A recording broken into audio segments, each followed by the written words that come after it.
Turabaramukije bakunzi b'ikiganiro haracyariho ibyizigiro. Amahoro y'umwami wacu Yesu nakomeze kubana namwe kandi mwarahezegiwe cyane gose. Turabashimira kuri mwebwe mudukurikirana buri munsi. Ubuntu bw'umwami wacu Yesu bukomeze kubana namwe. Twarahize ikigwa kivuga ngo ibintu bishobora gutuma fiançaye iryoha, ariko nashaka kubasangiza ikindi kigwa kivuga ibintu bishobora gutuma fiançaye ibiha. Yo gusangiza ibintu bitandatu bishobora gutuma fiançaye yanyu, urukundo rwanyu rubiha mbere rukangirika, kubera babiri ntibojana bataraganye. Ubundi fiançaye n'abantu babiri bumvikana, ariko iyo fiançaye n'urugendo rubaganisha ahantu rubahindura umuntu umwe. Bari babiri ariko n'urugendo rubaganisha ahantu rubahindura umuntu umwe. Rero fiançaye irashobora kubiha mbere ikabiha ku buryo utanakwifuza no gukomezanya n'uwo mukunzi wawe, ku buryo uzinuka kabisa ukibaza yuko utanakunzwe, ukibaza yuko gukunda cyangwa gukundwa atari iby'iwawe, bitewe nuko aya mapresipe bino bintu bitandatu uzawabyirengagije. Rero imbere yuko tubikomeza nasha dusome mu gitabo cya kabiri cha Samuel, igitabo cya kabiri cya Samuel cyo 13 murongo wa 14 n'uwa 15.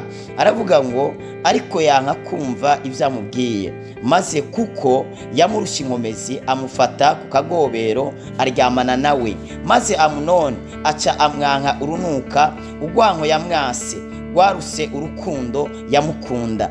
Aramubwira ati hoji va hasi ugende, Mana idutabare cyane. Rero fiançaye irashobora kuryoha kandi irashobora kubiha. Kubera ngiye kubabwira ibintu bishika kuri bitandatu bishobora gutuma fiançaye yanyu ibiha, ukaba ukene ko fiançaye yawe iryoha, bino bintu kwiriye kubyirinda kubizana muri fiançaye yanyu. Ikintu cya mbere ni kinyoma. Ikintu cya mbere gishobora gutuma fiançaye ibiha ni kinyoma, ndetse no mu rugo ni ikintu gishobora gutuma urugo rubiha, ni kinyoma. Ikinyoma ni kibi. Fiançaye rero yubakiye ukinyoma ntabwo ikomera, irabiha. No mushobora kubwira umukunzi wawe kata wundi muntu muri kumwe ari ukunda gusa, ari we wishimira, ari we wahisemo, ariko mu minsi mikeya akagufatana uri kumwe n'undi muntu muri telefone, akagufatana message y'abandi basheri. Ibyo ntabwo bizatuma fiançaye yanyu iryoha, ibyo bizangiza fiançaye yanyu, bizangiza umubano wanyu. Fiançaye irashobora rero kubiha bitewe nuko utigenjeje muri buno buryo. Iki ni ikintu ukwiriye kwirinda kugira ngo fiançaye yanyu ibashe kuryoha. Ukwiriye kwirinda kino kintu. Iki kintu rero cya mbere kiratuma fiançaye ibiha kabisa, ikaba nk'umururazi, mbere ikabiha ku buryo bukomeye cyane. Abantu benshi baricanye n'abakunzi babo bitewe na kino kintu cya mbere, ni kinyoma. Abantu benshi barahemukiraniye bitewe n'ikinyoma. Ugasanga yabeshe umukobwa kafise amafaranga atayafise, ugasanga yabeshe umukobwa kafise akazi ntakafise, ugasanga yabeshe umukobwa kafise inzu ntayafise, ugasanga yabeshe umukobwa w'abandi kari we wa mbere, kumbe nyawayo agira inshuro zitandatu, yifitiye abandi benshi ku ruhande. Ejo azakubona uzokanye nabo, uri kugendana nabo. Ibyo ntabwo bizamunezereza mu mutima, ahubwo bizatuma ababara cyane, bizatuma fiançaye yanyu ibiha, ibamwo ibintu byo gushwana, ikabamwo intambara. Benshi muri bo bagahana n'imiti, abandi bagahana amaside, abandi bakamenana ko amaside. Ugasanga umuhungu yarafashije umukobwa, ndaza ahantu byabaye, umukobwa yigishwa n'umuhungu kugeza arangije ishure. Ku munsi rero wo kurangiza ishure, murabizi ko bimenyerewe iyo umukobwa agiye kurangiza ishure, uriya muhungu fiancé wiwe ajya muhamagara ku madiplome. Kenshi fiancé abahari ari hafi, arakunda kuboneka. Nige benshi banabapresenta bakavuga ibikurikira, kavuga ati nguyu wo twari turi kumwe mu rukundo kandi vuba nawe tugiye kubana. Benshi ari gihe babivuga, nabandi ntibabivuge ko komanteri, ariko akamwerekana, benshi bakamubona ati ngurya bari kumwe. Hageze rero kuri diplome, ntabwo yagiye ajanye n'umwe yamufasha na wa mukunzi wiwe wo kuva muri primaire, ahubwo yagiye kujana n'undi mukunzi wiwe wo bita umudiaspora. wa wundi avuye hanze afite amakashi, wa wundi yamubayeko yamwishyurira tagisi vero, akamugurira agakaramu, akamwishyurira moto imutwara n'imugarukana, akamuha ibitumbura aza kurya hariya ku ishure inogera, zibe bita inogera, akamuha ayimombo, akamuha ayaza kunywera amazi ku ishure. Ntabwo yigeze amwibuka, aca arabimenya. Amaze kubimenya, urasi ikintu cyakurikiye nuko yahengereye bavuyeyo, yaciye amurasa kubera yari umusirikare, yaciye amurasa aho nyene. Amaze kumurasa nawe baca baramufata. Hari ibintu rero ushobora gukora bikangiza fiançailles yanyu, bigatuma ibiha biyangirika. Ni byiza rero fiançailles yanyu kwa mukene kiryoha, mwirinde kubakira ku kinyoma. Ikinyoma ni ikintu gishobora gutuma fiançailles ibiha. Ikindi kintu cya kabiri nukuryamana imbere ya mariage. Ikindi kintu cya kabiri gishobora kwangiza fiançailles, gishobora kwangiza urukundo rwanyu, kuryamana imbere ya mariage. Aya makuru twasomye y'uwitwa Amunoni ndetse n'uwitwa Tamari. Uwitwa Amunoni yari umwana wa Dawidi, ndetse na Tamari nyene nawe yari umwana wa Dawidi.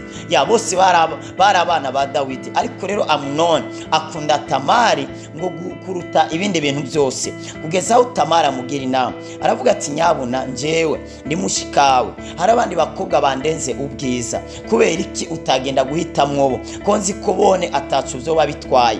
Kubera iki utogenda basi kubwira data akaba ari we aza gukwera? Basi nimba ari nje washimye, genda baze data umve ko bishoboka. Ariko yamara nibyo kunda, kubera tuvukana, kandi kubisiraye ni kizira ko gishiki na gisaza bibasha kubana. Rero uno musi muri fiançailles, kubera ikinyoma, hari abantu benshi bagiye, ndazi mariage yasambutse ku munota wa nyuma.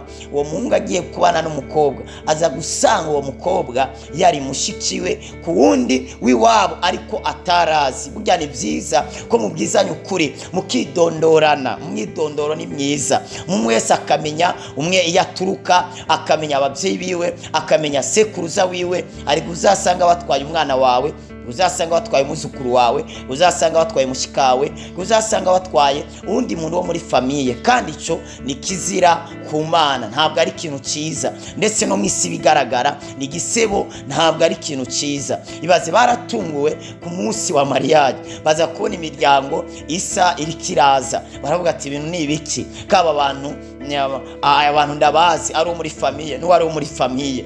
Baratungurwa kubera mu gihe cyo gutanga inkwano bari barungisa abandi bantu atarabo mu miryango batazinanye, ariko kuri mariage imiryango yakoranye. Bose baratangara, baratungurwa babonye ari imiryango. Ikintu rero cya kabiri mukwiye kwirinda ni ukuryamana imbere y'iki ya mariage. Aha rero Tamari ngamaze kuryamana na musaza we, reka afate ko ari fiancé, bamaze kuryamana, urasi ikintu cyabaye, yarigwajije. Uno munsi turafite abasore bashobora kwigwaza, akigwaza indwara imwe iteye ubwoba, pana malaria iroroshe, akwigwaza akaremba mu buryo bukomeye. Akaremba, akajondamika izosi, agacika intege, amaguru akavunagurika, amaboko akavunika, akaguhamagara ati nyabuna sheri ngwino ndabe muhira ndagwaye ndarembye. Ntiworaba simva no mu gitanda, n'amazi ishobora kunwa, n'icyo kurya ishobora kwigaburira. Nk'umukunzi wawe rero uzakora iki? Uzasimbagana musange muhira, ugende umwesha ukabuye, urabe ingena merewe. Ariko yamara hariho abigwaza akeneye gusa kuguta mu cyaha. Niyo mpamvu uri umukobwa si byiza kujya gusura umusore mu gihe mutarategura mariage, mu gihe mutariko mutegura mariage. Si byiza kujya kumusura.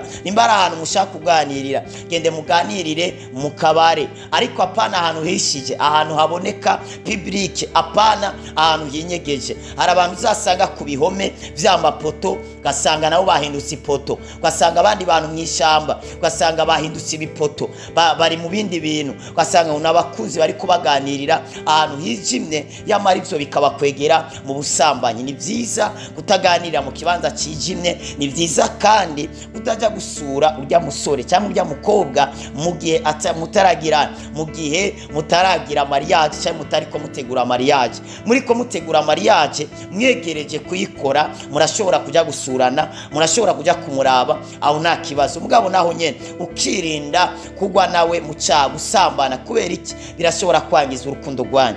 Ndazi umukozi w'Imana yateguye mariage ariko aryamana n'umukobwa ku munsi wa kangahe, ku munsi mengo n'umunsi wa mbere niba atari wa gatanu, niwe yabidushingiye intaye. Mariage yaciye ipfa, wa mukobwa yaciye amwanka acaramuheba, ubwo nyene mariage kirapfa. Mu ndwi ya mariage bararyamanye, mariage kirapfa. Urabyumva ico kintu? Yarinze azana n'imvi ku mutwe, n'ubuhanza buratoboka, atarasubira gukora mariage. Yayikoze mu myaka ishize, niho yagiye kuyikora. Sindamuvuza izina, n'umukozi w'Imana azwi, yabidushingiye intaye, ariko kubera yaryamanye na mbere ya mariage yarapfuye.